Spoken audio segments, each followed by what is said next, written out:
I'm here today with Greg Cannon, who is the Vice President of Engagement Marketing at Caesars Entertainment. Thank you so much for being with us today. I'm happy to be here. How is technology changing the way that we can engage and retain customers?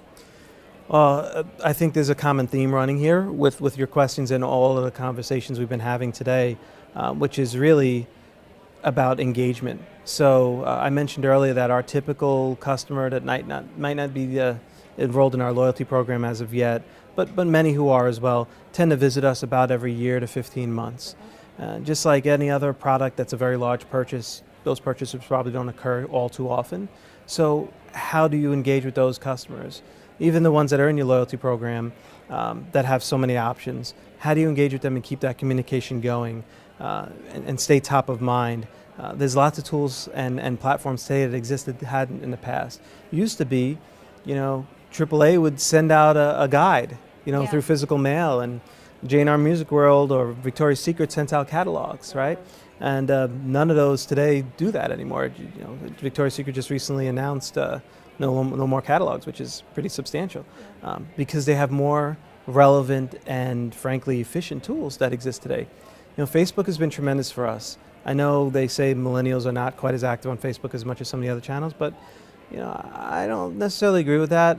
But I will say that a lot of our customers are very active there and spend time there. It's the best way to connect with people from a distance, or just keep in touch with folks in a real intimate level, and less professional than LinkedIn per se, more genuine. Yeah. So leveraging those tools, finding your customers on Facebook. Facebook offers a solution called Facebook Custom Audiences. That helps us to identify our customers on Facebook, to then better understand them, to then better, I hate to use the word market, but market to them. Yeah. But it is market more considerably. I want to talk to you about the things you want to hear about. I don't want to talk to you about the things I want to tell you about, because that never works. So where would you be putting the lion's share of your budget in terms of retaining customers? Honestly, it's in those organic platforms. It's the means in which that I spend my most time in, the channels in which you get to talk with customers versus to customers. You get to talk with them.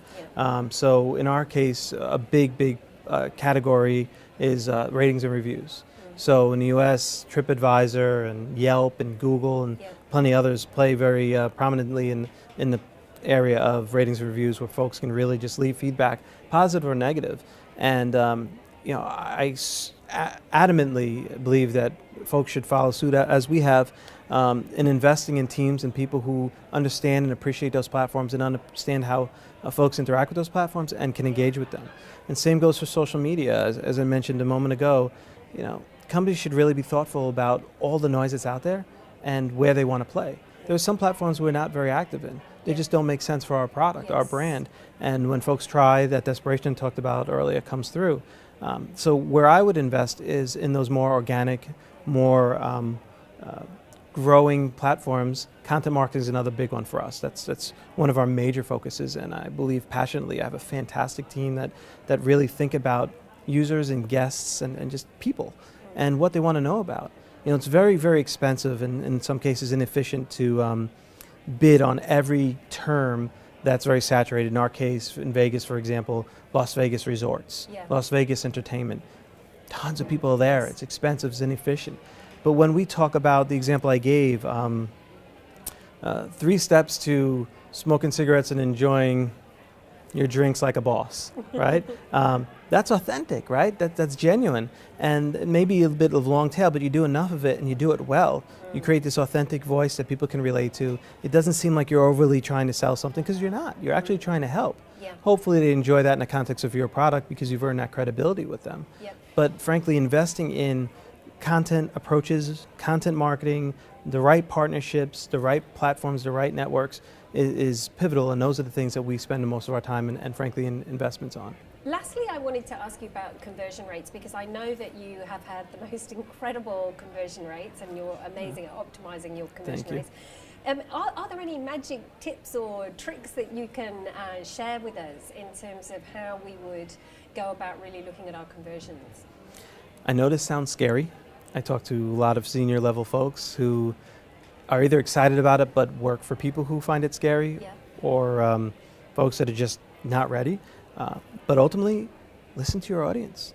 You know, I get it. You might be, as a company, as a brand, in a category that is not very progressive. So you don't have a ton of opportunities to model after. But there are definitely adjacent categories to look at and reference and see how they're engaging their customers and what they're doing to find value. You know, the examples I gave a moment ago were, you know, the content that I was talking about in ratings and reviews that I mentioned that's very important. We introduced rating systems and partnerships on our site, and conversion rates, you know, instantly impacted. Folks want to see, even if it's negative to be said, even if one of our properties has not been updated in some time and the room seems a little older. Folks just want that transparency. Audiences want to see what they're going to get for that money, and we found tons of value there. Also, platforms and channels. Obviously, mobile is where people are. You know, we have a huge percentage of our audience on mobile channels, on, you know, mobile devices, and those don't convert quite as well. So we're spending a lot of money to be relevant there, so folks can do research, but still eventually convert on, you know, the major platforms, desktop today, and that's kind of scary because your budget has to remain important here, but somehow has to be, you know, growing here, and you have to support it for a channel that doesn't necessarily convert. You got to have faith in the people that you have working for you and your partners, that they really do have vision into the future and think about where you're going to invest. Well, that's been brilliant to have you here. I've been speaking to Greg Cannon, who is the Vice President of Engagement Marketing for Caesars Entertainment. Thank you so much for being with us today. Thank you very much for having me. It's been wonderful.